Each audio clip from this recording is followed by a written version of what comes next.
여러분 안녕하세요. 또 원가회계 시간 또 돌아왔습니다. 그죠?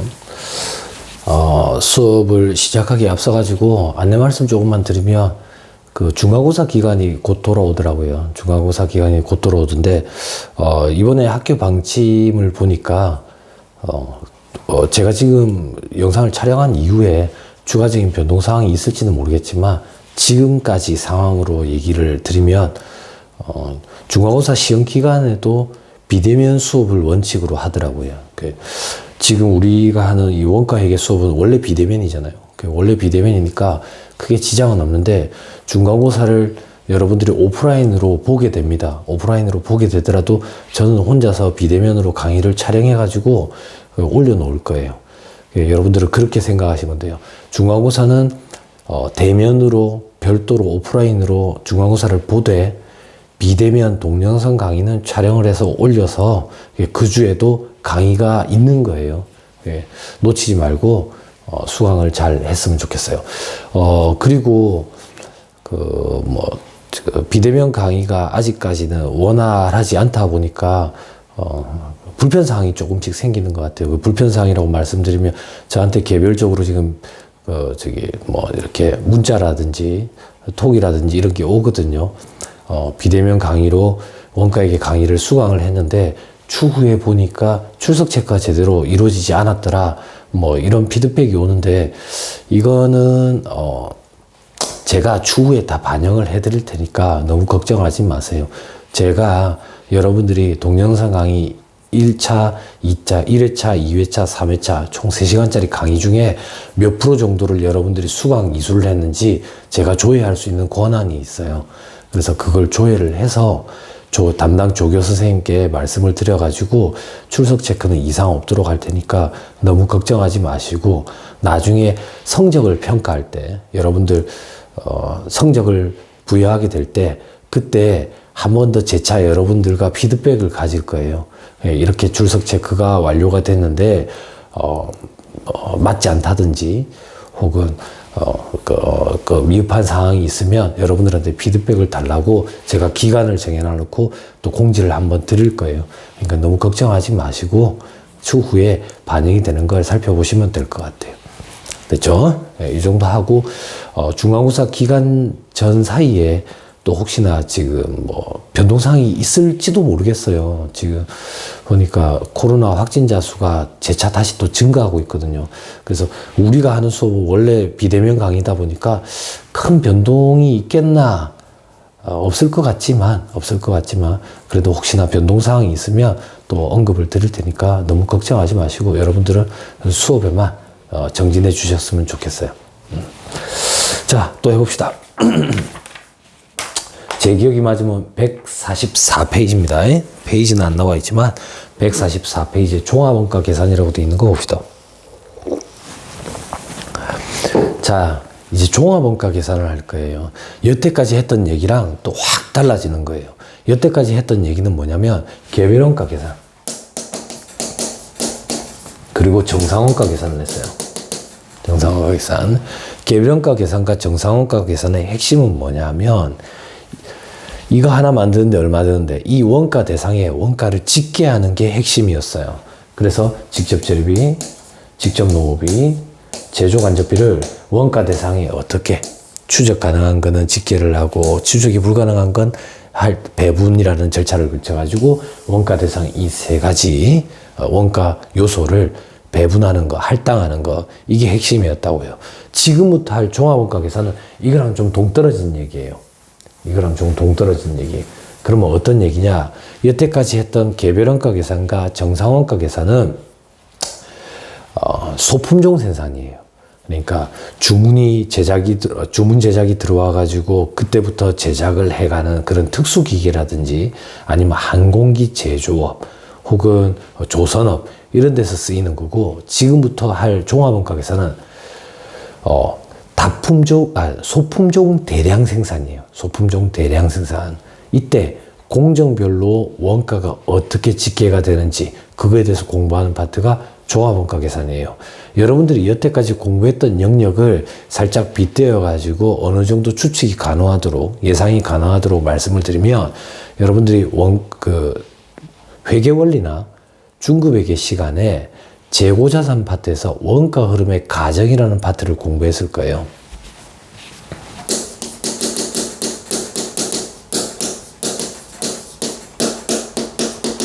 원가 흐름의 가정은 뭔데? 원가라는 코스트를 계산할 때는 프라이스 단가에다가 퀀터티 수량을 곱하는 게 원가를 계산하는 방법이다. 그때 퀀터티 계산 방법은 신경 쓰지 말고 프라이스의 결정 방법에 가장 이상적인 방법이 있다. 이상적인 방법. 이게 바로 개별법이다. 그런데 이 개별법을 다 사용을 못하니까 우리는 원가 흐름의 가정이라는 걸 한다. 먼저 들어온 게 먼저 나간다. 선입선출법. 나중에 들어온 게 먼저 나간다. 후입선출법. 평균적으로 나간다. 평균법. 이렇게. 그죠? 요거에 대해서 공부하는 게 종합원가 계산. 요거에 대해서 공부를 이미 했던 게 개별원가 계산이에요. 자, 단적인 예를 들면 이런 거예요. 우리 회사가 항공기를 제조한다. 혹은 배를 만드는 조선업을 한다. 혹은 주문 제작하는 특수기계를 만든다. 그런 경우에는 개별적으로 다 원가 계산이 이루어진다고. 극단적인 예를 들면 이런 거예요. 여러분들 이 화면에서 딱 반절 잘라가지고 화면의 왼쪽 편에서는 비행기를 만들고 화면의 오른쪽 편에서는 배를 만든다라고 했을 때 비행기 만드는데 들어가는데 제트 엔진이라든지 동체 비용이라든지 바퀴 값이라든지 그리고 이 비행기를 만드는데 필요한 인력들의 인건비라든지 이런 걸 모두 다 집계가 가능하고 추적 가능하다고. 오른쪽 부분은 배를 만든다고. 배에 들어가는 엔진이라든지 동체라든지 프로펠러라든지 여기 이 배를 만드는데 필요한 인력들의 인건비라든지 직접 추적이 가능하다고. 물론 추적이 불가능한 것도 있죠. 이 배나 항공기를 만드는 장소를 임차해가지고 쓴다고. 그럼 연간 임차료가 있는데 이 임차료 중에 일부는 배를 만드는 데 쓸 거고 일부는 비행기를 만드는 데 쓰겠지. 혹은 불을 켜놔놓고 작업을 할 거니까 전기세라는 게 들겠지. 물값도 들 거고 수도세도 들 거고. 그러면 배를 만드는데 비행기를 만드는데 이 전기세와 수도세가 어느 정도씩 부여가 됐는지 어느 정도씩 할당이 됐는지는 직접적으로 추적이 불가능하니까 그게 제조간접비 아닙니까?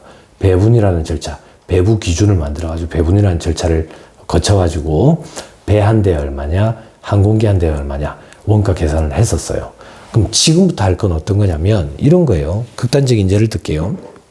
극단적인 예. 우리가 지금부터 허니버터칩을 만든다고. 허니버터칩이랑 감자칩을 만들어요. 저만 먹어서 미안해요.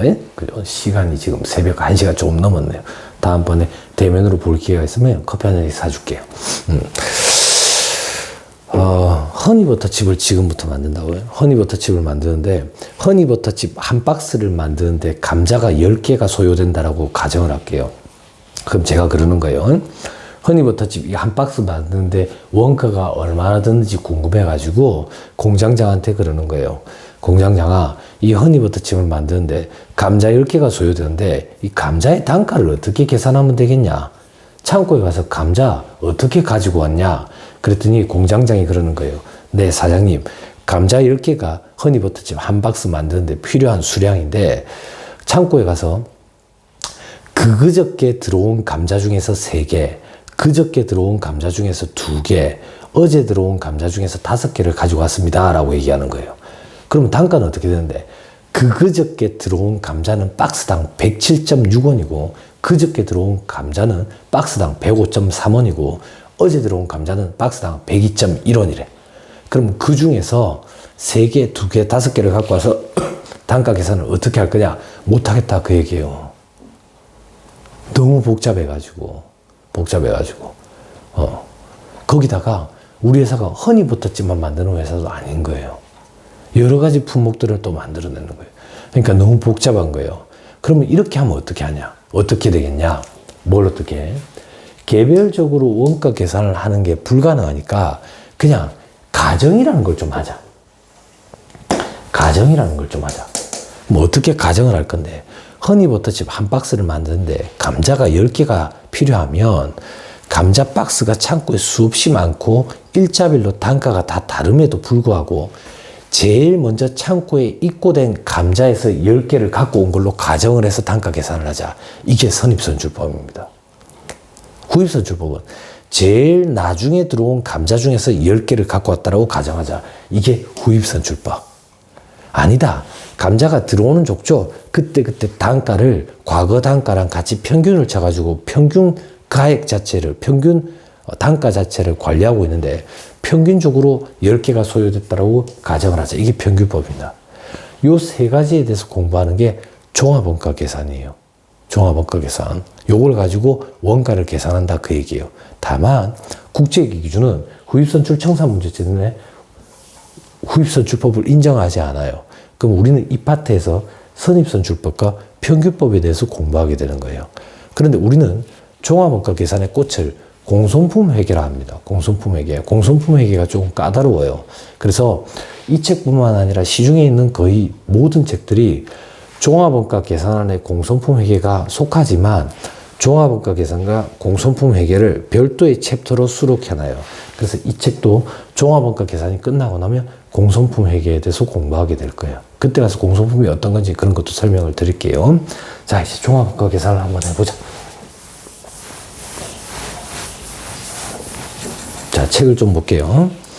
종합원가 계산. 완성품과 제공품 간의 원가 배분돼 있죠. 그러니까 이 파트에서 핵심이 되는 건 완성품과 제공품 간의 원가 배분다 그 얘기예요. 이게 무슨 말인데? 자, 우리 제공품 계정에 기초 제공품이 있었죠.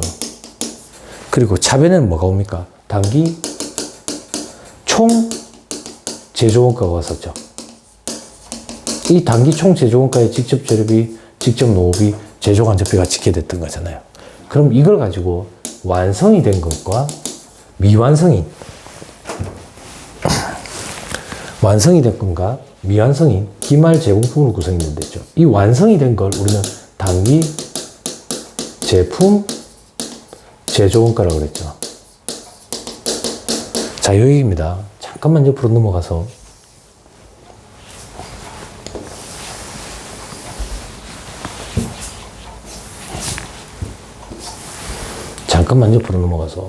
여러분들이 공부했던 회계원리나 중급회계 영역 있죠. 그때 보면 상품이라는 재고자산 계정이 있죠. 상품이라는 계정. 이 상품이라는 계정에 기초상품 재고가 있고 단기 매입액이 있고, 그러면 기초상품이라는 얘기는 작년까지 팔고 덜 팔아가지고 팔고 남은 그 재고들이 창고에 남아있는 그 가액이 기초재고 아닙니까? 그거에 단기 매입. 그러면 작년에 팔다가 남은 거에다가 올해 사온 거, 이걸 가지고 팔고 남고 이렇게 되겠죠. 그래서 회계에서는 기초 상품 재고에 단기 매입을 더한 걸 판매 가능 재고라고 불러요. 판매 가능 재고. 이 판매 가능 재고 중에 일부 팔려나간 게 매출원가를 구성하고 남아있는 건 기말 상품 재고를 구성한다고. 자, 제가 이 얘기를 왜 하냐면 회계원리나 재무회계, 중급회계 영역에서는 사장님이 알고 싶은 건 이거예요. 뭘 알고 싶은데? 그래서 올해 팔려나간 상품에 대한 원가는 얼만데, 그리고 창고에 남아있는 재고의 단가, 원가는 얼만데, 다시 올해 팔려나간 상품의 원가, 매출원가는 얼만데, 그리고 창고에 남아있는 기말 재고의 원가는 얼만데, 사장님은 이게 알고 싶다고. 근데 지금 우리가 공부하는 이 원가회계 영역은 제조기업을 전제로 한다고. 제조기업을 전제로 하다 보니까 사장님이 알고 싶은 건 이거예요. 그래서 작년에 만들다가 남은 재고는 얼마치가 있고 올해 투입된 원가들은 얼마라서 올해 완성이 된 제품의 원가와 미완성이 된 기말 제공품의 원가가 얼만데 요걸 알고 싶다 그 얘기예요. 그래서 종합원가 계산의 핵심은 완성품의 원가와 기말 제공품의 원가를 뽑아내는 게 핵심이다 그 얘기예요. 그래서 주구장창 이 둘을 계산을 할 거예요. 초점이 다른 거예요. 상품 매매 기업에서 사장이 원하고 알고자 하는 거는 팔려나간 거의 원가와 남아있는 거의 원가예요. 근데 제조기업에서는 완성이 된 거의 원가와 그리고 미완성이 된 거에 투입된 원가가 얼마인지 이게 알고 싶은 거예요, 사장님은. 그거에 대해서 공부한다 그 얘기예요. 됐죠? 해봅시다 또. 자, 다음 페이지 한번 넘겨볼게요. 자, 고추장 생산 공정 돼 있는데 고추장은 뭐 그죠? 먹기만 하면 되겠죠. 네, 이런 거 보지 말고 147페이지. 제품, 완성품과 제공품, 미완성품의 단위당 원가는 다르다. 과거에는 집집마다 직접 만들어 먹던 간장과 고추장을 이제는 많은 집에서 사 먹는 시대가 되었다. 사 먹는 게 더 맛있으니까. 공장에서 생산되는 고추장 한 통의 제품 원가는 어떻게 계산할 수 있는가? 앞에서 보았듯이 앞에서는 뭐 저 앞에서 본 거 얘기하는 거네. 제조 원가는 재료 원가, 노무 원가, 경비 합계, 그죠? 이걸 다시 세분화하면 직접 재료비, 직접 노비, 제조 간접비 합계로 계산이 된다더라. 그죠? 자, 고추장 한 통의 원가를 계산하기 위해서는 찹쌀가루, 고춧가루 등 직접 재료비와 생산 직원 등의 직접 노후비와 수도세, 전기세, 감가상각비 등 제조 간접비를 합산해서 총 생산량으로 나누면 단위당 원가가 계산이 된다. 그죠? 표 6-1과 표 6-2 눈으로 한번 볼게요. 표 6-1에 보니까 완성된 게 이게 뭐야? 10,000통이네. 그죠? 2만 톤이네. 2만 통. 그리고 제공품 기말 재고는 8,000통이 남아있네. 그래서 총 28,000통이네. 근데 1월에 원가 자료를 보니까 직접 재료비가 1,000원 단위니까 6,600, 직접 노무비는 600, 제조 간접비는 4,800, 총 제조 원가는 1억 2천이 들었네. 구성비도 옆에 나와 있고 참고 삼아에. 자, 그 밑에 읽어볼게요. 2001년 1월이 고추장 생산을 시작한 첫 달이라고 하자. 고추장 한 통에 제품 원가는 얼마냐? 자, 1월에 총 제조 원가 1억 2천만 원을 총 완성품량 2만 통으로 나눈 6천 원이라고 말하면 옳은가? 그렇지 않다 그 얘기예요. 왜? 이 1억 2천이라는 제조 원가는 완성품을 만드는 데만 투입된 게 아니라 미완성된 기말 제공품을 만들기 위해서 투입된 원가도 포함이 돼 있다 그 얘기예요. 그럼 이걸 구분을 해야 될 거 아니에요. 그죠? 조금 더 읽어볼게요. 자, 총 제조 원가 1억 2천은 생산이 완료된 고추장 2만 통뿐만 아니라 기말 제공품인 8천 통을 위해서도 쓰였기 때문이다. 그러면 총 제조 원가 1억 2천을 총 물량 2만 8천 통으로 나눈 4286원이 정확한 제품 원가인가? 이것도 옳지 않다 그 얘기예요. 왜? 완성품과 기말 제공품 모두 한 통의 원가를 똑같이 4286으로 계산할 수 없다. 완성품은 생산이 완료되었으므로 완전한 제품 원가를 할당받아야 하지만 제공품은 생산 과정 중에 남아있으므로 생산이 완료되기 전까지는 제조 원가가 추가될 것이므로 제공품 한 통의 원가는 완성품 한 통의 원가보다 낮아야 한다. 그러면 제공품의 단위당 원가는 완성품의 단위당 원가보다 얼마나 낮아야 할까? 이것은 제공품의 완성도에 달려있다.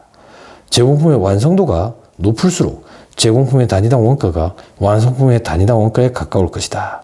예를 들어 고추장 제공품 8,000통이 50%의 완성도를 가지고 있다면 제공품 단위당 원가는 완성품 단위당 원가의 50%를 결정하는 것이 옳다.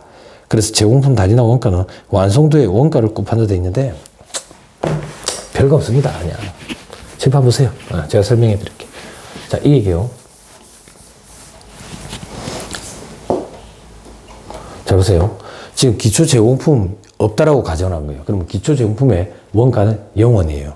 자, 항상 수량과 원가는 같이 따라다니는 거예요. 같이 따라다니는 거예요. 그럼 이렇게 표현해 보자.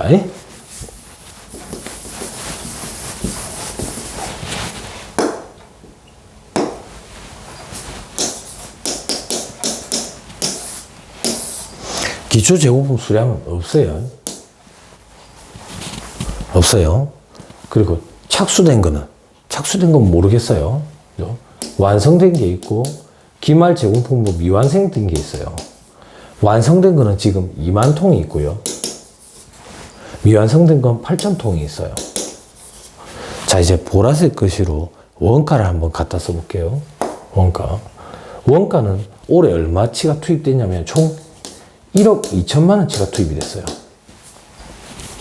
사장님이 알고 싶은 건 완성된 고추장 한 통의 원가와 아직 미완성된 거 한 통의 원가가 얼마인지가 알고 싶은 거예요. 그러면 완성된 거 원가를 1억 2천으로 다 나누면 되냐 그 얘기예요. 안 되지. 이 1억 2천이 투입돼서 완성된 것만 만든 게 아니라 미완성된 것도 만들었잖아. 그럼 어떻게 하면 되는데? 이 1억 2천이 기말 제공품 원가에도 반영이 돼야 되겠지. 그럼 반영을 할 때 어떻게 반영을 하면 되느냐? 1억 2천 나누기 완성된 거 2만 통 더하기 미완성된 거 8천 통 이렇게 하면 되냐 그 얘기야. 아니지. 왜 아닌데? 기말 제공품이라는 건 아직 완성이 안 됐으니까 완성된 거가 똑같이 취급하면 안 된다 그 얘기예요. 왜 완성된 거가 똑같이 취급하면 안 되는데? 예를 들어 볼게. 이 고추장을 만드는 게 컨베이어 벨트 위로 돌아간다고 볼게.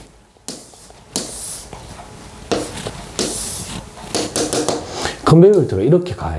이렇게 이동하고 있다고. 그러면 컨베이어 벨트 여기 시작점부터 위에서 기계들이 막 퍽퍽퍽퍽 찍어내는 거야. 막 재료도 넣고 어쩌고저쩌고 막 퍽퍽퍽 찍어내는 거야.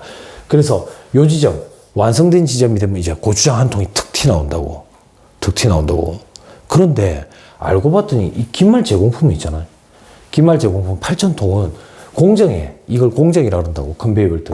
공정에 어느 시점에 와 있냐면, 기말 제공품은 공정에 요 시점에 와 있대. 50% 시점. 그럼 봐봐. 이 공정의 처음 시작부터 끝까지 평균적으로 재료도 투입되고 평균적으로 가공도 하고 평균적으로 모든 경비들이 발생한다고 보면 완성품은 100% 다 투입됐겠지만 기말 제공품 50% 시점에 있는 거는 50%만 투입이 됐겠지. 그죠? 안 그래요? 그럼 봐봐. 이렇게 보는 거야. 완성품은 100% 시점까지 다 왔으니까 완성이 됐을 거고 미완성된 기말 제공품은 50% 시점까지만 와 있는 거라. 그럼 우리가 과연 1억 2천이라는 투입된 원가를 가지고 2만 통이라는 물량과 8천 통이라는 물량으로 직접 안분을 하는 게 합당하냐 그 얘기예요. 합당하지 않다 그 얘기예요. 어떻게 이걸 기말 제공품과 완성품을 동대동으로 비교할 수 있겠느냐 그 얘기예요. 그럼 어떻게 비교하면 좋은데? 이렇게 비교하는 건 어떠냐 그 얘기예요. 자, 기말 제공품은 지금 50% 완성이 됐다고. 박스라고 한번 가정을 해볼게요. 50% 완성이 돼 있다고. 이게 100%라고 봤을 때 요만큼만 완성이 돼 있는 거야. 어떻게? 8,000개가 50% 완성이 돼 있는 거야. 50%. 이걸 이렇게 보면 어떨까? 어떻게? 100% 완성이 됐다고 가정을 하면 몇 개가 완성이 됐을까? 이렇게 가정해 보는 거예요. 그러면 아마 이렇지 않을까? 그 얘기예요. 이렇다는 얘기는 4,000통.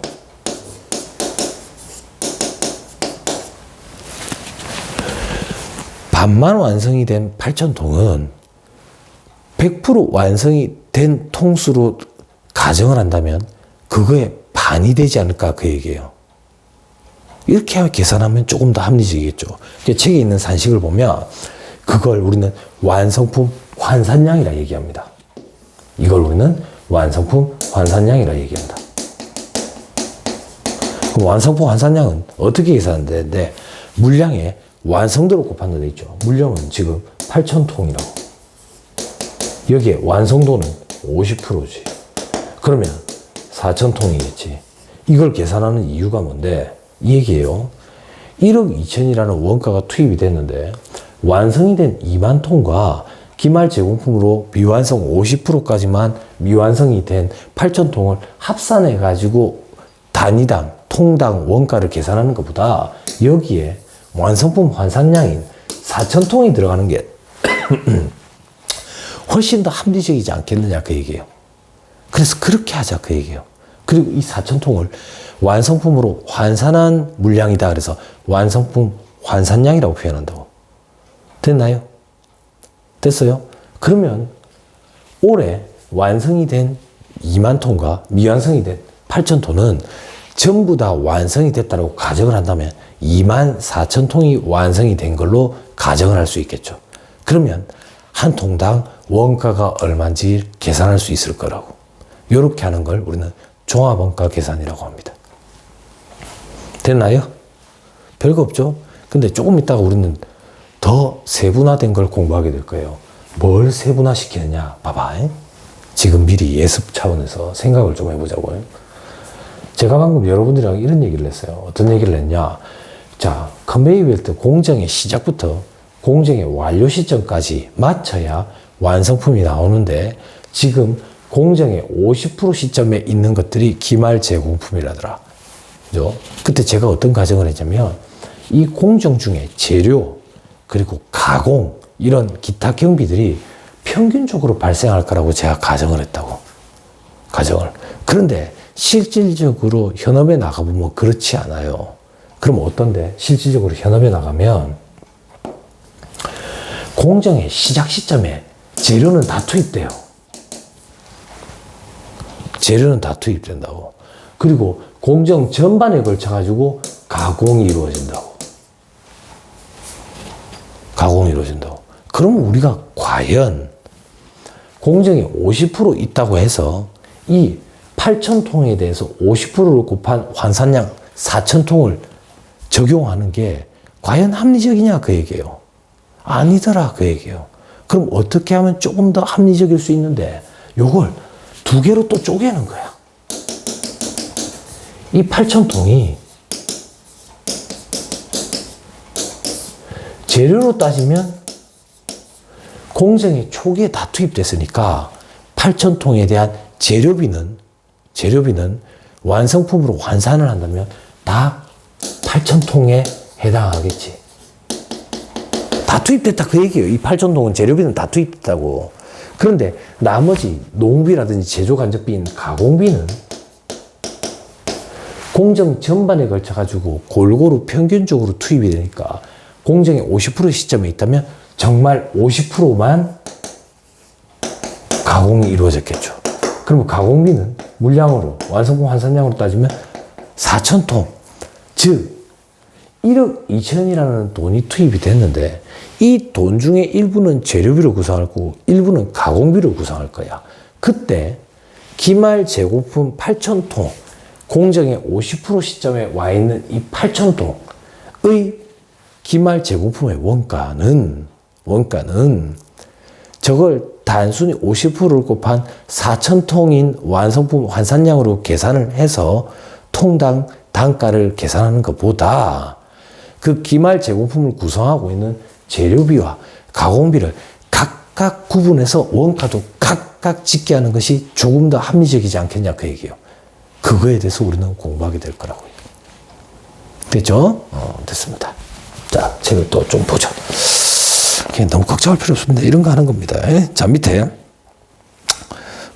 단락에 148페이지 위에서 세 번째 단락. 달리 이야기하면 50% 완성도에 제공품 두 통의 원가가 완성품 한 통의 원가와 같아야 한다. 이 관계를 이용해서 종합원가 계산에서는 제공품의 완성도를 반영해서 제공품 물량을 완성품 단위로 환산한 완성품 환산량을 이용해서 제품 원가를 계산하게 된다. 그때 이 완성품 환산량이라는 것은 그냥 물량의 완성도를 곱한 게 환산량이라고 표현하기로 약속을 했다. 자, 밑에 완성품 환산량 단위당 원가를 이용한다 돼 있죠. 자, 2001년 1월에 고추장 생산 물량을 완성품 환산량으로 표시하면 다음과 같다. 완성품은 2만 톤. 자, 미완성된 제공품 기말 재고는 8,000톤. 완성도를 하니까 오른쪽에 완성품 환산량 아까 우리가 했던 거죠. 2만 톤과 4,000톤. 총 2만 4천 통이네. 그죠? 2만 톤과 4,000톤. 총 2만 4,000톤. 그죠? 자, 오른쪽에 149페이지. 이제 정확한 고추장 한 통의 원가를 계산할 수 있게 되었다. 총 제조원가 1억 2천만 원을 총 완성품 환산량 2만 4천 통으로 나눈 5천 원이 정확한 단위당 제품 원가가 된다. 따라서 1월에 완성된 2만 통의 완성품 원가 또는 1월 제품 제조 원가는 1억 원이 된다. 어떻게? 요거. 단위당 원가를 우리도 5천 원으로 계산했잖아. 그럼 완성품에 5천 원 곱하면 1억 원이 된다. 그 얘기. 자, 그리고 제공품 기말 재고의 총 원가는 2천만 원이 된다. 왜? 여기에 또 단위당 원가 5천 원을 곱하니까 5천 원을. 근데 5천 원을 곱할 때 8천 개에다가 5천 원을 곱하면 안 되지. 8천 개는 미완성된 거. 완성품 환산량으로 따지면 4천 개씩. 4,000개에 5,000원을 곱해야 되겠지. 그죠? 자, 그러면 제공품 한 통의 원가는 2,500원이다 라고 돼 있죠. 2,500원이다. 그게 무슨 말이냐? 이 단가 5,000원은 완성된 거의 단가니까 지금 기말 제공품 8,000통은 50% 완성돼 있으니까 요거의 반만 2,500원이 되지 않겠나 그 얘기예요. 됐죠? 자, 원했던 대로 제공품 한 통의 원가는 완성품 한 통 원가의 반이다. 또한 예상대로 완성품 원가와 기말 재고액 합계가 1억 2천이므로 총 제조 원가가 같음을 확인할 수 있다. 이는 기초 제공품 재고가 없었기 때문이다. 만약에 기초 제공품 재고가 있다면 기말 제공품 원가와 완성품 원가의 합이 단기 총 제조 원가와 기초 제공품 재고액이 아까 같다라고 돼 있죠. 별거 없어요. 그냥 요거예요.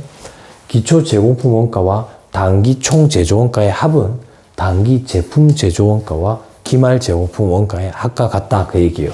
그래서 지금 여기서 하고 싶은 얘기는 기초 제공품 원가가 지금 없다라고 가정을 해서 이런 거지, 만약에 얘가 얼마라고 있으면 요걸 여기에 합산한 얘를 가지고 완성품과 기말 제공품 원가로 배분을 해야 되는 게 뭐 합리적인 거다 그 얘기예요.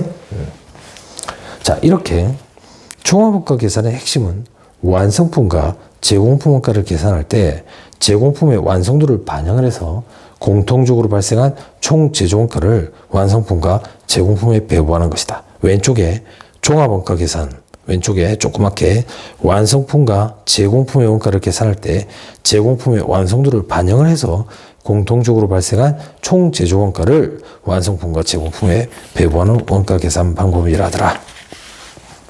됐죠? 자, 오른쪽에 다시 위에 고추장 회사에 의해서 2000년 1월 말에 생산 중에 있는 고추장, 즉 제공품 때문에 원가 계산이 어렵다면 이 고추장 생산이 모두 완료될 때까지 왜 기다리지 않는가? 만약 2월 중에 이 고추장의 생산이 모두 완료된다면 그때까지의 총 제조 원가와 총 생산량을 사용해서 단위당 원가를 정확히 계산할 수 있다. 이것은 개별 원가 계산의 방법이라더라. 종합원가 계산을 사용한 업종의 경우에는 그 제품의 생산이 단기간에 완료되지도 않고 상당히 오랜 시간 계속되므로 생산이 완료될 때까지 기다렸다가는 제품원가 계산을 할 수 없다. 그런 업종에서 종합원가 계산을 사용한다 그 얘기예요. 자, 다음 페이지 150페이지 직접 재료비와 가공비의 완성도가 다르면 각각 완성품 완상량을 계산을 해야 된다. 요 얘기를 할 거다 그 얘기예요. 이제 각각 완성품 완산량을 계산했다. 이거는 잠깐 끊었다가 얘기를 하겠습니다. 잠깐 쉬었다가 하시죠.